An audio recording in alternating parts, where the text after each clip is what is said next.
ओम जय श्री गणेश, जय श्री गणेश, जय श्री गणेश। ओम गजाननं भूतगणाधिसेवितं कपित्थजम्बूफलचारुभक्षितम् उमासुतं शोकविनाशकारकं नमामि विघ्नेश्वरपादपङ्कजम्। ओम श्रीमन्गणाधिपते नमः। आप कहते हैं गरुड़ पुराण में, गरुड़ पुराण के धर्मकांड के 25वां अध्याय में वर्णन करते हैं कि बालकों की अंत्येष्टि क्रिया का रूप क्या है और सतपुत्र की महिमा, औरस और क्षेत्रज आदि पुत्रों द्वारा अंत्येष्टि करने का फल ये बता रहे हैं। भगवान विष्णु ने कहा कि हे गरुड़, इसके बाद अब मैं पुरुष और स्त्री का निर्णय करूँगा। बालक जीवित हो अथवा मृत्यु को प्राप्त हो गया हो, 5 वर्ष से अधिक अवस्था हो जाने पर उसमें पुरुषत्व प्रतिष्ठित हो जाता है। वह अपनी समस्त इंद्रियों को ज्ञात प्राप्त कर लेता है, जान लेता है, और रूप तथा कुरूप के विषय को भी जानने की क्षमता भी उसमें आ जाती है। पूर्व जन्मार्जित कर्म फल से प्राणियों का वध और बंधन होता है। पाप ही सभी लोगों को नष्ट करता है। पाप जो है कि नहीं, वही नाश का कारण होता है। हे पक्षीराज, गर्भ के नष्ट होने पर कोई अर्धदैहिक क्रिया नहीं है। शिशु की मृत्यु होने पर दुग्ध का दान देना चाहिए। शैशव के बाद की अवस्था में बालकों की मृत्यु होने पर पायस यानी खीर का दान देना चाहिए। कुमार की अवस्था में मृत्यु होने पर एकादशाह, द्वादशाह, वृक्षोत्सर्ग तथा महादान को छोड़कर अन्य सभी औषधेयिक कृत्य करने का आदेश किया गया है। मरे हुए कुमार और बालकों के निमित्त भोजन, वस्त्र तथा वेष्टन आसन देना चाहिए।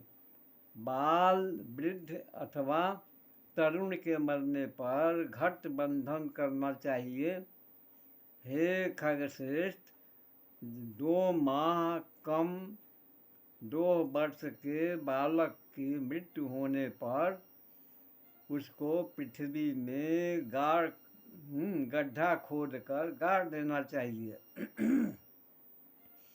इससे अधिक आयु वाले मृत बालक के लिए दाह संस्कार का ही विधान उत्तम है।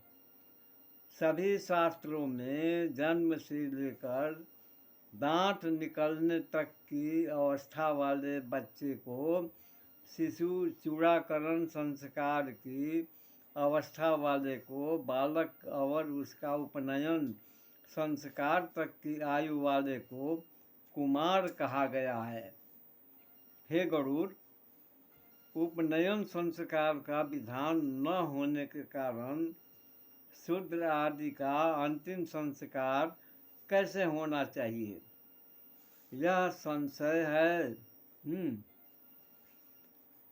गर्भाधान से 9 मास के काल को छोड़कर 16 मास तक के, देखिए क्या बात करते हैं,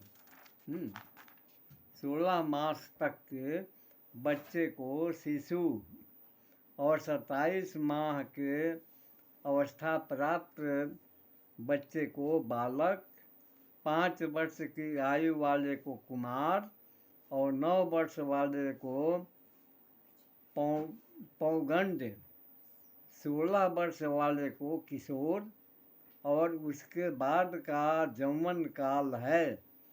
5 वर्ष की अल्पायु में मृत कुमार, चाहे उसका व्रत बंध हुआ हो अथवा न हुआ हो, वह पूर्व कथित विधान के अनुसार 10 पिंड कृत्य को कामना करता है।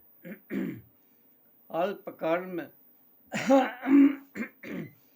अल्प प्रसंग, स्वल्प विषय बंधन, स्वल्प शरीर तथा स्वल्प वस्त्र के कारण प्राणी स्वल्प क्रिया की इच्छा करता है। जीव जब तक वृद्धि की ओर बढ़ रहा है, तब तक वह सांसारिक विषय वासनाओं से घिरा हो, तब तक उसे अपने उस मित्र परिजन को सभी भोज्य पदार्थ और आवश्यक वस्तुएं दान देनी चाहिए जो उसके लिए उपयोग्य है और इच्छित थी। हे खगेश, चाहे बालक हो या वृद्ध हो अथवा युवा हो, सभी प्राणी घट की इच्छा करते हैं। सर्वत्रगामी देही जीवात्मा सदैव सुख दुख का अनुभव करता है। जिस प्रकार सांप अपनी पुरानी केंचुल का परित्याग कर देता है, उसी प्रकार जीव अपने पुराने शरीर का परित्याग कर अंगूठे मात्र के प्रमाण में होकर तथा वायुभूत होकर भूख से पीड़ित हो जाता है। अतः बालकों की मृत्यु होने पर निश्चित ही दान देना चाहिए। जन्म से लेकर 5 वर्ष तक की अवधि में मरा हुआ प्राणी दान में दिए गए असंस्कृत भोजन का उपभोग करता है। यदि 5 वर्ष से अधिक आयु वाले बालक की मृत्यु हो जाती है, तो वृक्षोत्सर्ग और सपिंडीकरण को छोड़कर द्वादशाह के आने पर षोडश श्राद्ध करने चाहिए। उस दिन यथाक्रम पायस, खीर से बने पिंड का दान देना चाहिए। यह पिंडदान गुड़ से भी किया जा सकता है। उसी दिन सानोदक, कुंभ और पददान देना चाहिए। ब्राह्मण को भोजन कराना चाहिए और यथाशक्ति महादान आदि भी करने चाहिए। पक्षी श्रेष्ठ, दीप दान आदि जो कुछ शेष कर्म है, उन्हें 5 वर्ष से अधिक आयु वाले कुमार की मृत्यु होने पर ही करना चाहिए। हे पक्षीराज, व्रतबंध यज्ञोपवीत होने से पहले जिसका मरण हुआ है, उसकी संतृप्ति के लिए पूर्वोक्त कर्म करना चाहिए। यदि मनुष्य के द्वारा सारी क्रिया नहीं हो जाती है, तो वह जीव पिशाच हो जाता है। व्रतबंध के पूर्व मृत बालक के लिए पूर्वोक्त सब कर्म करना चाहिए। उसके बाद स्वाहा शब्द से समन्वित मंत्र के द्वारा षोडश एकोदिष्ट श्राद्ध करे। ऋजु कुशा से श्वेत तिल से, ऋजु कुशा से सफ़ेद तिल के द्वारा अपसभ्य होकर समस्त क्रिया करने से पितृगण परम गति को प्राप्त करते हैं और दीर्घायु होकर पुनः अपने ही कुल में जन्म लेते हैं।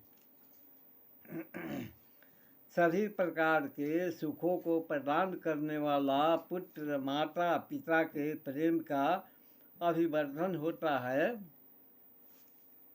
अरे बैटरी वाला आ गया तो रुक गया है।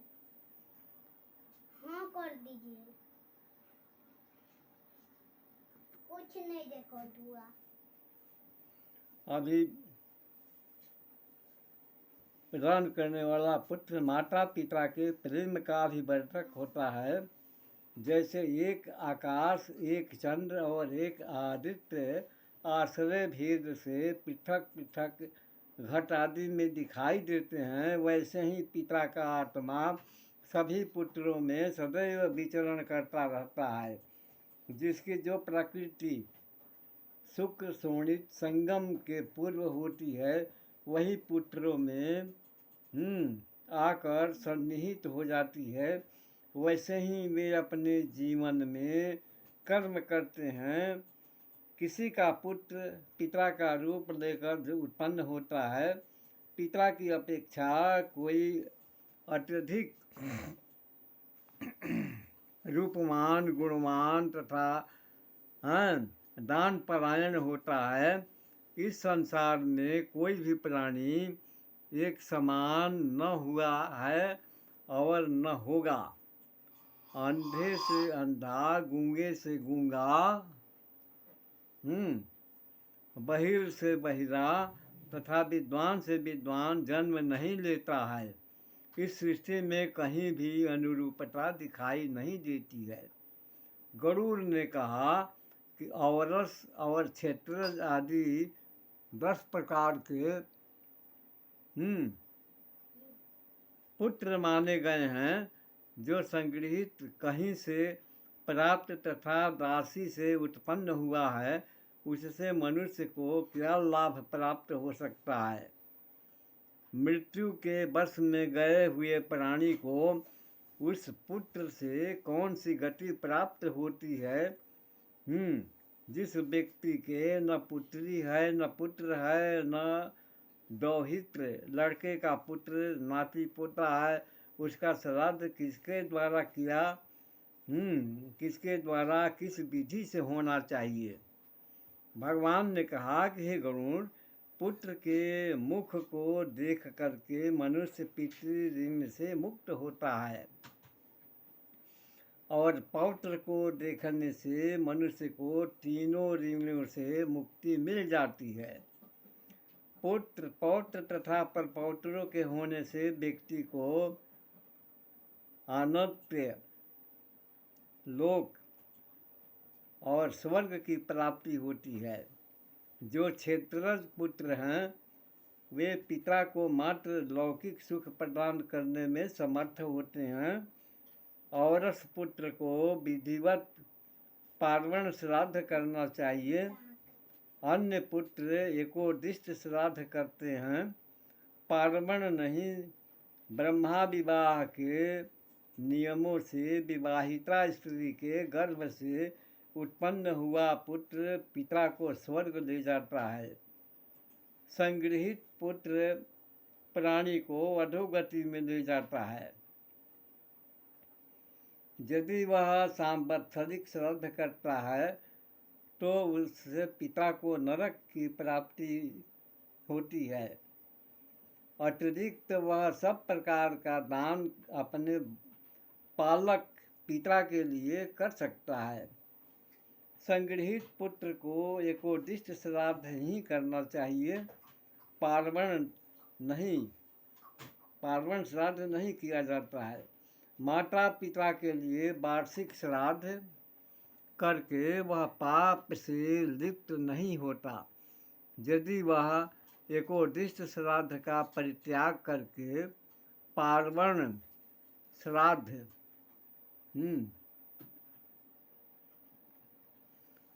करता है, पार्वण श्राद्ध करता है, तो अपने को और पितरों को जमलोक पहुंचाता है।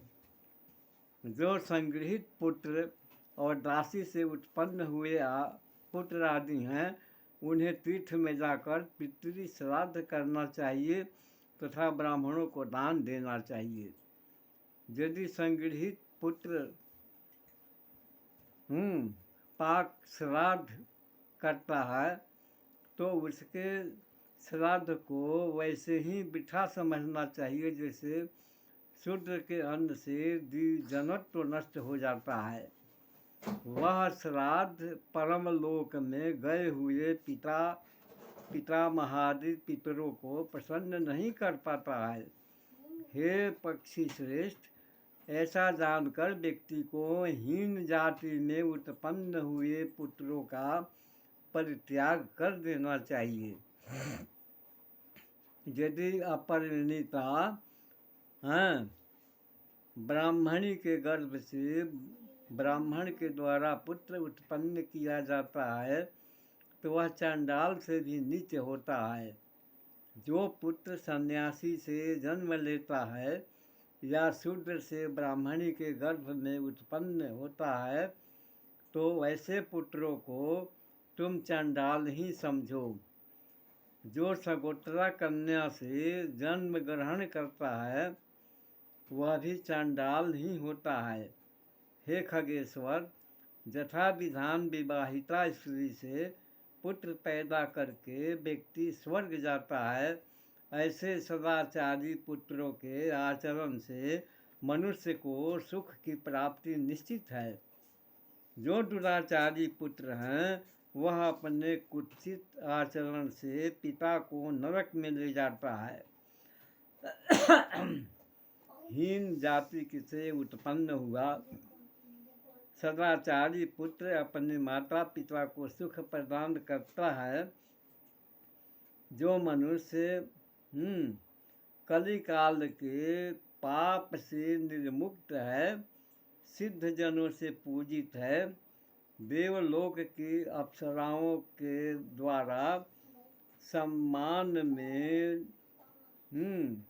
डुलाए जा रहे चंवर और पहनाई गई माला से सुशोभित है, वह अकेले ही 100 पितरों तथा नरक में गए हुए बंधु बांधवों, पुत्र पौत्रों और परपौत्रों का उद्धार कर देता है। तो ये था अध्याय 25। अब आपको हम अगले वीडियो में ज़रूर मिलेंगे। तब तक के लिए जय माई जगदम्बा।